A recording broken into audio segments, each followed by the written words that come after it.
Guys, I literally have one question, okay? Just one question.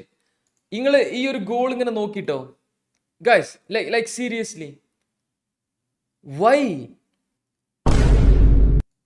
എടാ, ഇതൊരു throw ആണ്, okay? ബെൻഡോ ഇങ്ങനെ ചാടി വന്ന് പിടിക്കാന് ഇവിടെ അൽഹിലാലിന്റെ പ്ലേയേഴ്സ് ആരുമില്ല. നേരെ ഓന്റെ കയ്യിക്ക് വരുന്ന ബോൾ ഇങ്ങനെ ചാടി മാർട്ടിനസിന്റെ മേലെ കൂടെ ചാടി പിടിച്ച് ചെയ്യാൻ മാത്രമുള്ള സംഭവമൊന്നും ഇല്ലായിരുന്നു. അൽഹിലാൽ കളിച്ചൊരു ഗോൾ അടിച്ചിനെങ്കിൽ ഇത്രക്കൊരു എന്താ പറയാ, ഒരു ഇറിറ്റേറ്റിംഗ് ഫീൽ ഉണ്ടാവില്ല. ഇത് നോക്ക്, ഇയാളെ നോക്ക് നിങ്ങള് ഇങ്ങനെ. ഇത് ഫസ്റ്റ് ടൈം അല്ലടാ. ഈ ബെൻഡോന്റെ കേസിലില്ലേ, ആള് സത്യസന്ധമായിട്ട് പറയട്ടെ, ഈ ഒരു മാച്ചില് ബാക്കിയുള്ള 96 മിനിറ്റും അൽ നാസറിന്റെ ബെസ്റ്റ് പ്ലേയേഴ്സിൽ ഒരാളായിരുന്നു. മിസ്റ്റേക്സ് ഒന്നും അങ്ങനെ വരുത്തിയിട്ടില്ല, കുറച്ച് ക്രൂഷ്യൽ സേവ്സ് ചെയ്തിട്ടുണ്ട്. ഈ ഒരു മാച്ചിൽ അൽ നാസർ ജയിച്ചിട്ടുണ്ടെങ്കിൽ മാൻ ഓഫ് ദി മാച്ച് കണ്ടന്റേഴ്സിൽ ഒരാളാ, സിമക്കാന്റെയും മാർട്ടിനസിന്റെ ഒപ്പം.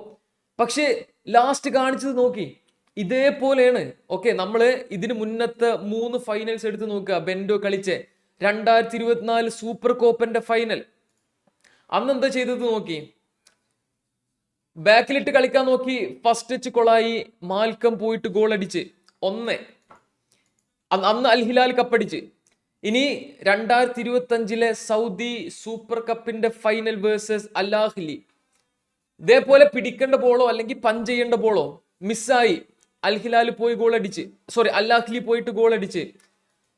ആൻഡ് അഗെയിൻ ഇന്നലത്തെ ഫൈനൽ പോലത്തെ മാച്ച് ഈ സംഭവം കാണിച്ചു. എടാ, ഈ ഒരു ആംഗിൾ എന്നൊക്കെ നോക്കി ഗൈസ്, ബെൻഡോയി ഇറങ്ങി ഓടി വരുന്ന സമയത്തില്ലേ, ഇത് നോക്കി, നോബഡി ദേർ. അൽഹിലാൽ പ്ലേയേഴ്സിന് വേണമെന്ന് വെച്ചാൽ ഇവർക്ക് പാറി വന്നാൽ പോലും കിട്ടൂല ആ പന്ത്. ഇത് നോക്കി, ഒന്നൊന്ന് പഞ്ച് ചെയ്ത് വിട്ടൂടെ നിങ്ങൾ? എന്താ പാവം മണ്ണൻ. ഒന്ന് സമാധാനത്തോടെ പോയി വീട്ടിൽ കിടന്ന് ഉറങ്ങാനുള്ള, ജിയോർജിനൊക്കെ വെന്നിന് കളി കാണാന് അവർക്കൊന്ന് സമാധാനമായിട്ട്. ആരോട് പറയാൻ? ഈ വിഷമൊന്നും നിങ്ങൾക്ക് പറഞ്ഞാൽ മനസ്സിലാവില്ല. തേങ്ങ കൊല. ഇന്റെ വിഷമൊക്കെ മാറ്റാൻ വേണ്ടിയിട്ട് can you guys please subscribe, notification ഒക്കെ ഒന്ന് ഓൺ ആക്കി വെക്കുവോ? ഞാൻ എപ്പോഴെങ്കിലും ഒക്കെ അല്ലേ ചോദിക്കലുള്ളൂ.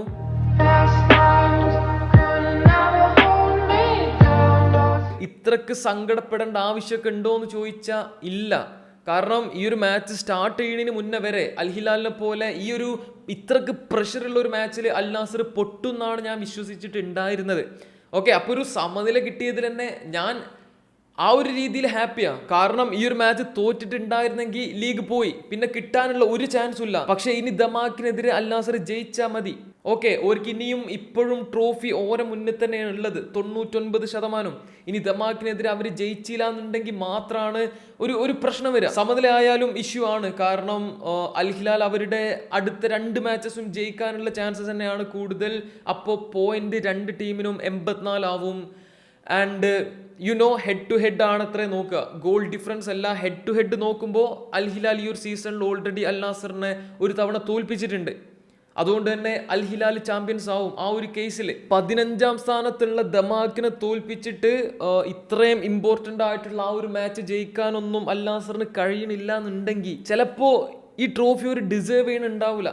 ഏത് മനസ്സിലായോ? അപ്പോൾ ഇത്രക്ക് ടെൻഷൻ്റെ ഒന്നും ആവശ്യമില്ല. എങ്കിൽ പോലും അൽഹിലാലിനെ അലവൽ പാർക്കിൽ തോൽപ്പിച്ചതിന് ശേഷം ട്രോഫി അടിക്കാന്നൊക്കെ പറയുമ്പോൾ അതിനൊരു അതിനൊരു സുഖമൊക്കെ ഉണ്ടായിരുന്നു കേൾക്കുമ്പോൾ. കാരണം ഇത്രയും കാലം അൽ ഹറാം ആ ഒരു ക്ലബ്ബ് അൽ നാസറിനെയും അണ്ണനെയും ദ്രോഹിക്കേണ്ടതിൻ്റെ അങ്ങേ തലക്ക് ദ്രോഹിച്ചതാ.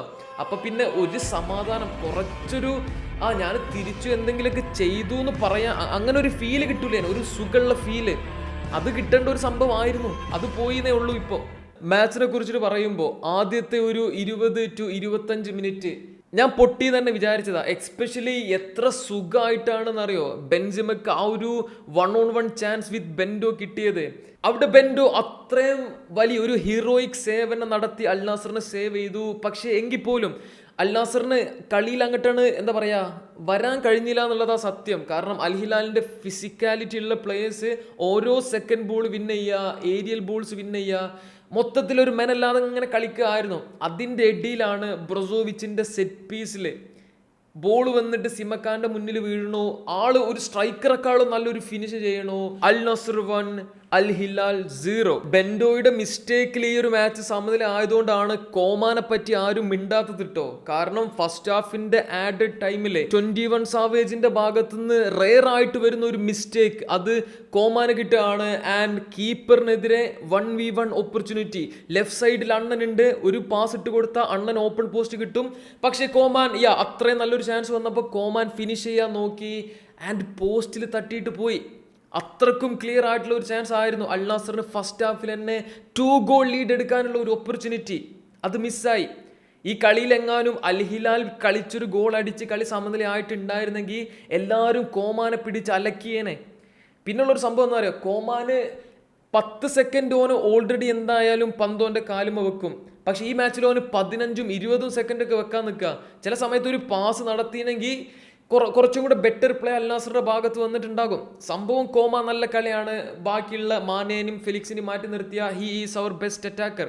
എങ്കിൽ പോലും ചില സമയത്ത് വെറുതെ പന്ത് കീപ്പ് ചെയ്തിട്ടൊക്കെ പൊസിഷൻ കളയുക, ചാൻസസ് മിസ്സാക്കുക, അങ്ങനെയൊക്കെ ചെയ്യുന്നുണ്ടായിരുന്നു ഈ ഒരു മാച്ചിൽ. CR7ന്റെ പെർഫോമൻസിനെ കുറിച്ചിട്ട് പറയുമ്പോൾ ആള് പ്രത്യേകിച്ചൊന്നും ചെയ്തിട്ടുണ്ടായിരുന്നില്ല. ഒരു നല്ല ഷോട്ടൊക്കെ ഉണ്ടായിരുന്നു. അത് കഴിഞ്ഞ് ആൾക്ക് മാച്ചിൽ 1-2 നല്ല ചാൻസസ് കിട്ടി, ഫിനിഷ് ചെയ്യാൻ കഴിഞ്ഞില്ല. അത് മാറ്റി നിർത്തി കഴിഞ്ഞാൽ ഹി വാസ് സൈലന്റ് എന്നല്ല, രണ്ട് ടീമിന്റെയും സ്ട്രൈക്കേഴ്സിന് അങ്ങനെ പന്തൊന്നും കിട്ടണില്ല. അണ്ണന് തീരെയും കിട്ടണില്ലേനു. വേറെ ഇപ്പം എന്താ, അൽ നാസറിനെ സംബന്ധിച്ച് ഈ ഒരു സീസണിൽ ഇനി 2 മാച്ചസ് ഉള്ളത്. രണ്ടും ബേസിക്കലി ഫൈനലാ. ഒന്ന് ACL 2ന്റെ ഫൈനൽ, 2 ദമാക്കിനെതിരെയുള്ള ഈ ഒരു മാച്ച്. രണ്ടും ജയിച്ച 2 ട്രോഫി കിട്ടി ഈ ഒരു സീസൺ എൻഡ് ചെയ്യാം. പിന്നുള്ളൊരു സംഭവം എന്താണെന്നറിയോ, അൽ നാസറിനെ സംബന്ധിച്ച് അവരുടെ സ്ക്വാഡ് ഇങ്ങനെ എന്താ പറയുക മോശമായിക്കൊണ്ടിരിക്കുക. മിഡ്ഫീൽഡിലൊക്കെ നല്ലൊരു റീവാമ്പ് തന്നെ നടത്തേണ്ട സമയമായിട്ടുണ്ട്. ബ്രൊസോവിച്ച് കുറേയൊക്കെ വയ്യാതായി തുടങ്ങിയിട്ടുണ്ട്. ബാക്കിയുള്ള സൗദി പ്ലേയേഴ്സ് ഒന്നും അത്ര അടിപൊളിയല്ല. പിന്നെയുള്ള ആഞ്ചലോ ഹീസ് ഇൻജേർഡ്. ഒരു ബെറ്റർ ഒരു സോളിഡ് ഡിഫെൻസീവ് അല്ലെങ്കിൽ ആ ഒരു ബോക്സ് ടു ബോക്സ് പ്ലെയറെ സൈൻ ചെയ്യാനായിട്ടുണ്ട്. ഫിസിക്കലി നല്ല സൈസും കാര്യമൊക്കെ ഉള്ള. എനിവേ, ആ ഒരു ബെൻഡോ ഇൻസിഡൻറ്റ് റിയൽ ടൈമിൽ നടക്കുമ്പോൾ നിങ്ങളുടെ റിയാക്ഷൻ എന്തായിരുന്നു എന്നുള്ളത് ജസ്റ്റ് ഒന്ന് കമൻറ്റ് ചെയ്യുക. എൻ്റെ റിയാക്ഷൻ നമ്മൾ ആ സമയത്ത് വാച്ച് ലോങ് ചെയ്തപ്പോൾ നിങ്ങൾ കണ്ടിട്ടുണ്ടാവും എന്ന് വിചാരിക്കണു. നിങ്ങളൊരു ഹോണസ്റ്റ് സംഭവം എന്തായിരുന്നു? നിങ്ങളിപ്പോൾ ഹെയ്റ്റ് വാച്ചിങ് ആണെങ്കിൽ സന്തോഷം കൊണ്ട് എനിക്ക് ഇരിക്കാൻ വയ്യേന്ന് പറഞ്ഞ് ചാടി കളിച്ചിട്ട് ഉണ്ടാവും എന്ന് എനിക്കറിയാം. അതേപോലെ നിങ്ങളുടെ ആക്ച്വൽ അപ്പത്തെ ഫീലിങ്സ് എന്തായിരുന്നു? ആ സംഭവങ്ങളൊക്കെ ഒന്ന് കമൻറ്റ് ചെയ്യ്. ഞാനും ഒന്ന് വായിച്ച് ഒന്ന് മനസ്സിലാക്കട്ടെ നിങ്ങൾ എങ്ങനെയാണ് ആ ഒരു സംഭവം ഹാൻഡിൽ ചെയ്തതെന്ന്. അത്രേ ഉള്ളൂ. Bye bye.